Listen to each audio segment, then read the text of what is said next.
Welcome, welcome, welcome. Welcome to yet another exciting episode of The Way Life Ought to Be. I'm Wayne Kramer, your host. I hope that you are well, and I hope that you are having the best week possible. Thank you for subscribing and for reviewing and liking and sharing all of the Way Life Ought to Be podcast. This podcast is available on YouTube, Spotify, iTunes, iHeartRadio, and Apple Podcast, which it seems like most people are going to Apple Podcast to listen to The Way Life Ought to Be. The topic of today's episode is change your focus. Change your focus. And what do I mean by changing your focus?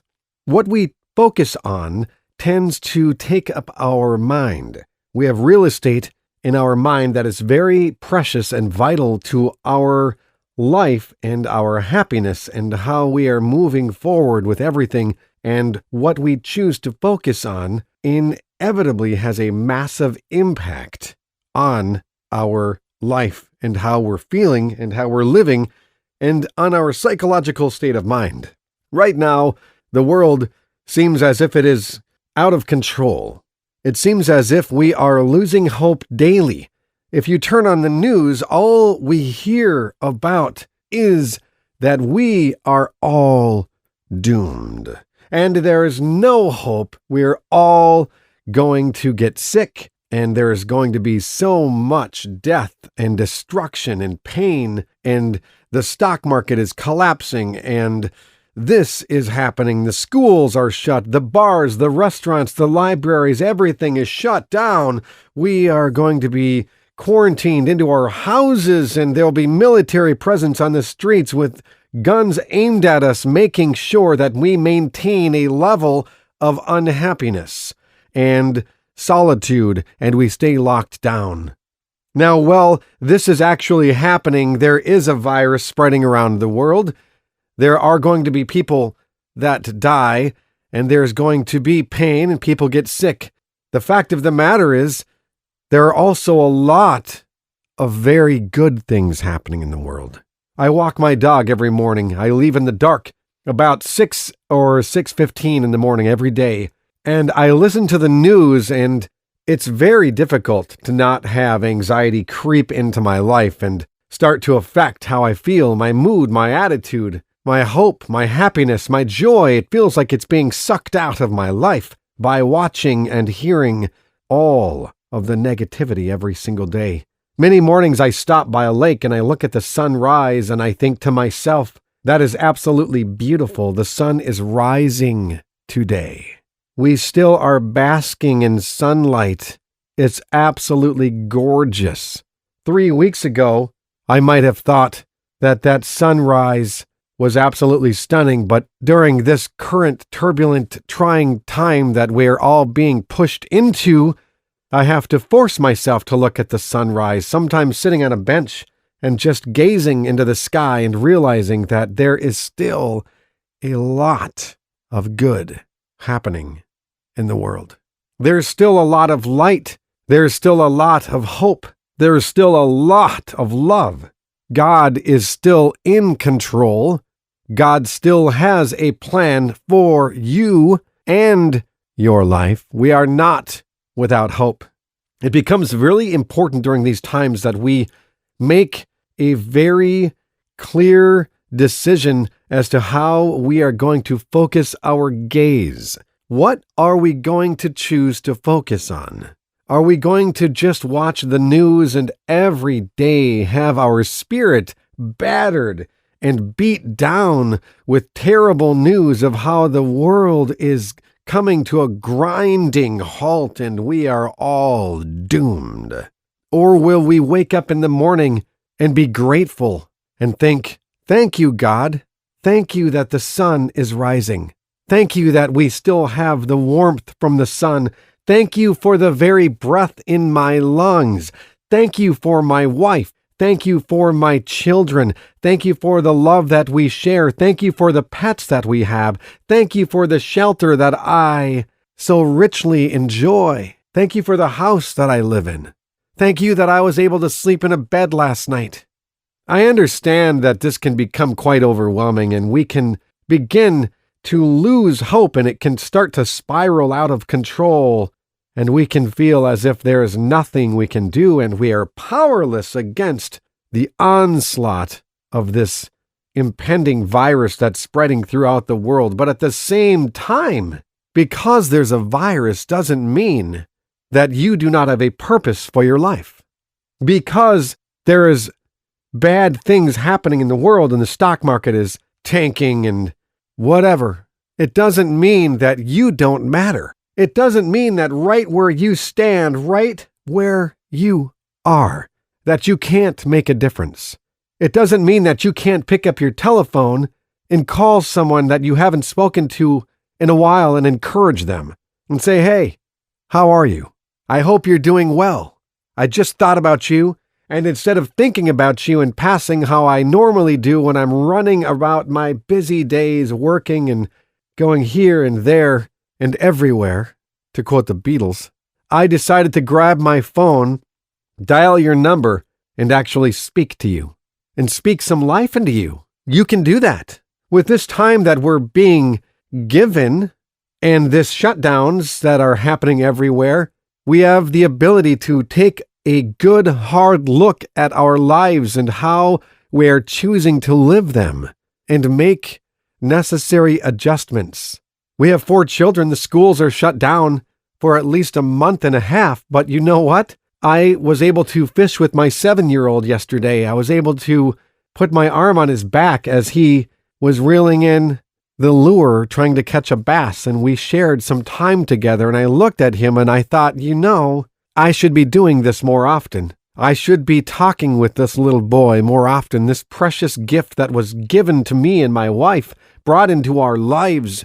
We've been entrusted to love these children and to raise them, and sometimes in the hustle and bustle and the busyness of life, we can quickly lose sight of what we actually have in our lives that is so amazing, so incredible. How are you doing? Honestly, how are you all doing? What are you focusing on? Are you like me, trying to rationalize and figure out all of the math on the numbers and come to an understanding of what is happening? Are you letting it drag you down like I've been doing somewhat lately? As I fight through, I'm looking at the sunrise and I'm thinking, a month ago, 2 weeks ago, I wanted to spend more time at home. I wanted to have more times to take walks and look at the birds and look at the sunrise and enjoy the life, the richness, the beauty, the gift of fresh air, the gift of watching a sunrise, the incredible gift of sitting on a bench by yourself or with someone you love and watching the sun set and lower itself down into the horizon, signaling that things are a constant and that it is not all lost. There are things that are still going to happen every day because these things always happen, because they are not dictated by a virus. They are dictated by a God that is real and has a plan for each and every one of our lives. It's becoming very, very important that as we move through these turbulent times and we see people start to panic or we see people scared or afraid, that we remember, we grab on to the hope that we have. Take a moment to pray about it. Ask God to provide you some comfort. Ask Him to protect your family. Spend some time alone with God. Quite frankly, we all limit our time alone reflecting and praying and thinking because we're always so busy running here and there. But right now, we are all being gifted the opportunity to have some time to sit and reflect on our lives and make a decision, a choice, if you will, to change our focus from the negative, from all of the pain, from all of the doom and gloom, all of the collapse of the stock market, all of the sickness, and change it towards life, the light, the love, the joy. Let's not lose these things. Let's fight for them with everything within us. Let's reach out, call people on the phone, Let's email people. Let's text people that we haven't talked to for quite some time and say, hey, brother, how are you, man? I've been thinking about you. I called my mother the other day. I just wanted to call, make sure she's okay. We're not in this alone. We're not banished to a remote island out in the middle of the Pacific somewhere where we literally need to be tied to a tree and just wait to die. The bottom line is, if you are breathing right now, your life still has value and God still has a plan for your life, for you, a real purpose that you need to fulfill. It's very easy to get caught up in everything that's happening, but at the same time, changing our focus is so. I cannot stress for you how important keeping your focus on the right things during times like this really is.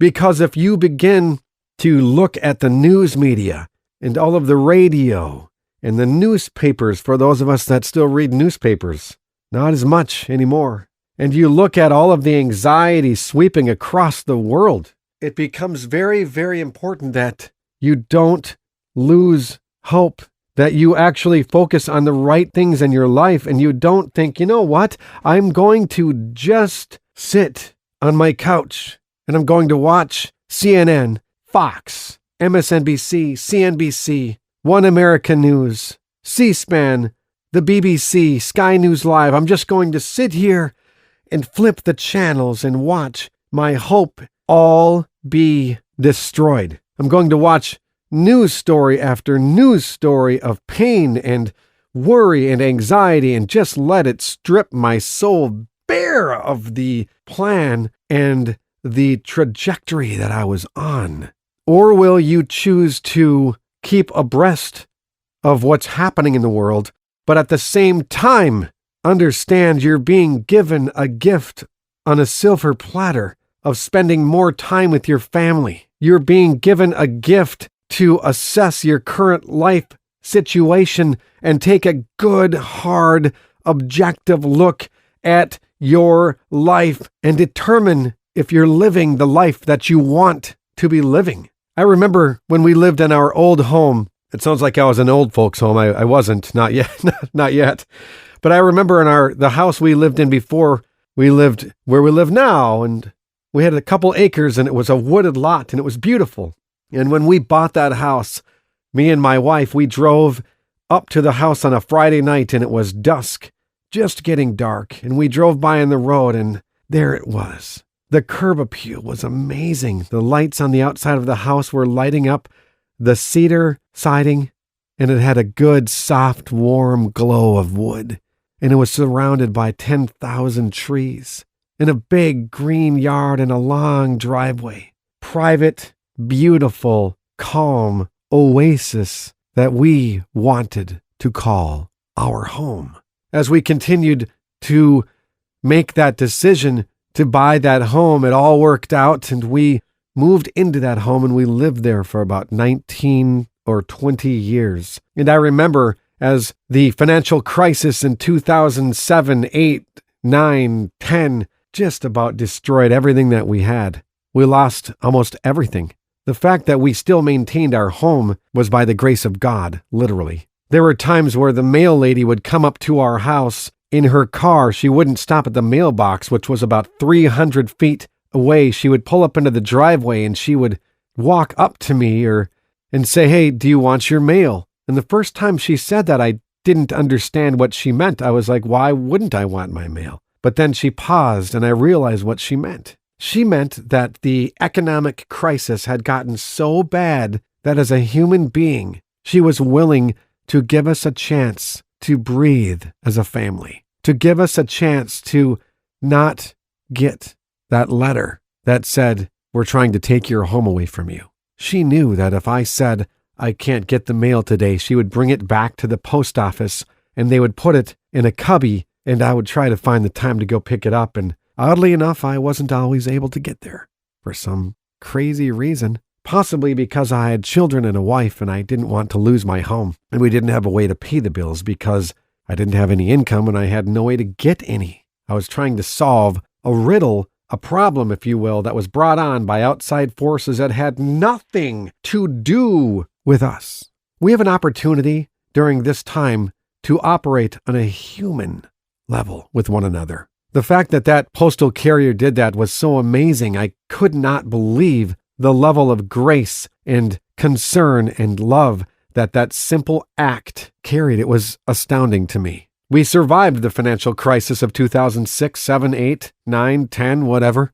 Some people earlier, some people longer, but that, you know the area. You know the general years that garbage happened. Things got a little bit better, but as I mowed our yard, I used to drive a John Deere riding lawnmower, and I would mow the yard, and I loved mowing the yard. I liked just driving around the trees and being in the yard on a tractor is just something I enjoyed. And I remember watching our woods and seeing oak wilt kill probably about 20 large oak trees in our yard, and I started to focus on the death more than I focused on the life. And I realized that if I don't find a way to focus on life and get my eyes off of death and despair and dying and pain, it's going to continue to consume me. So what I did was I cut out news, I cut out media for a long while. I used to listen to talk radio, and I'm not saying there's anything wrong with that, because there's not. It's fine. But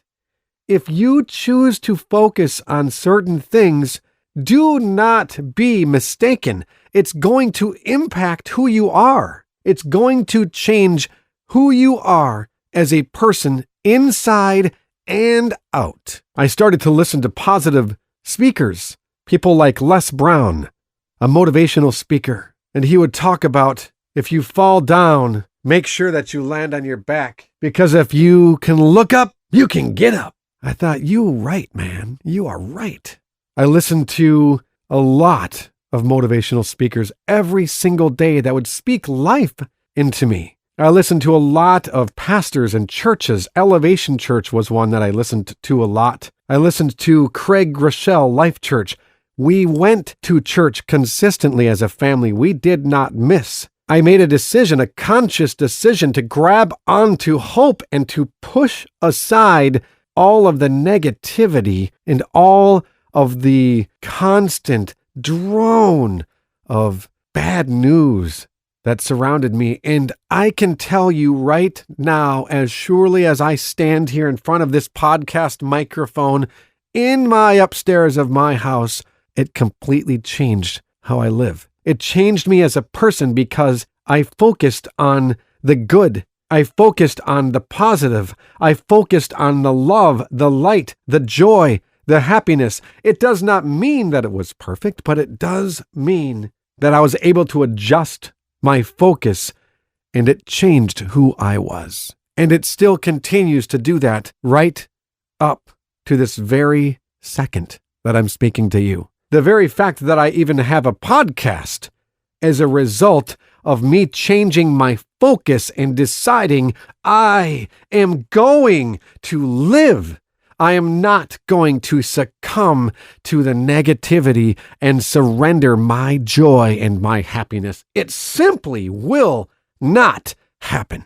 How will you respond? How will you respond to what's happening? How will you change your focus? What will you do to fight for the preservation of your spirit? I suggest that we all take a good hard look at what we're focusing on and make sure that we are focusing on the things that bring about life and love and joy and peace. Never forget that God has a plan for you and for your life. Never forget that God is with you. You are not alone. You are not being banished to an island by yourself to wait and die. You have hope. You are not without hope. So I would ask all of you to take a really definitive look at your life and grab this opportunity that's being served to you to objectively stand back and look at your households, look at yourself,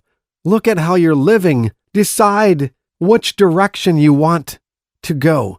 Who do you want to be as a person? Who do you want to be as a career person? Do you like your current career? Is it something that you would like to maintain doing? Sometimes we are given an opportunity to have a reset button. I distinctly remember in 07, 08, we have 4 children, and I distinctly remember being overloaded with pain and stress and anxiety. And I remember my daughter being born, and there are times right now that I still feel bad.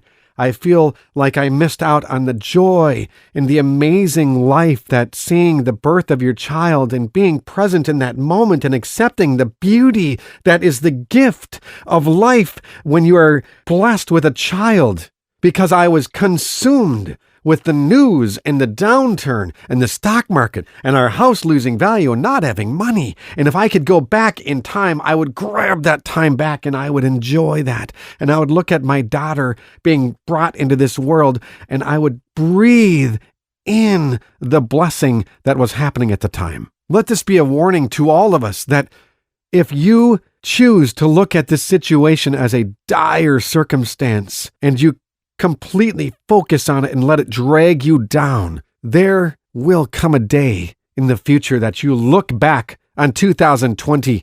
You will look back on March 2020, April 2020, and you will realize that you wasted and you threw away and you did not accept the joy and the happiness and the gift of life to pervade your mind and your spirit during that time, and you will regret. The reason I know is because I regret doing that in 2008, in 2007, 2009.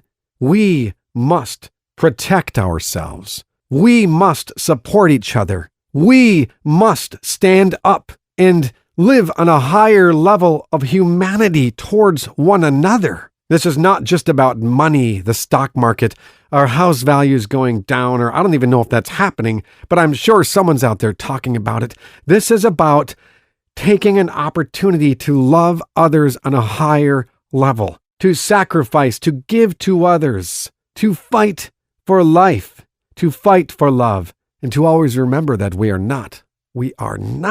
you are not alone.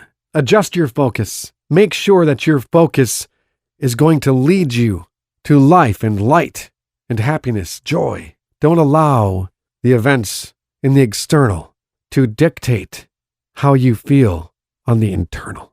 Thank you for listening to this episode of The Way Life Ought to Be. Change your focus, my friends. Seize the day. Do not surrender to the outside circumstances. If you haven't subscribed to this podcast, if you haven't liked this podcast or shared, please click subscribe, click share. Do it today. Share this message with a friend. Share it with someone that's soaking in being washed over with anxiety. Share it. Let's speak life into each other. Let's help each other maintain our goal of finding the purpose that is supposed to be what our lives are about. Thank you for tuning in to The Way Life Ought to Be. God bless.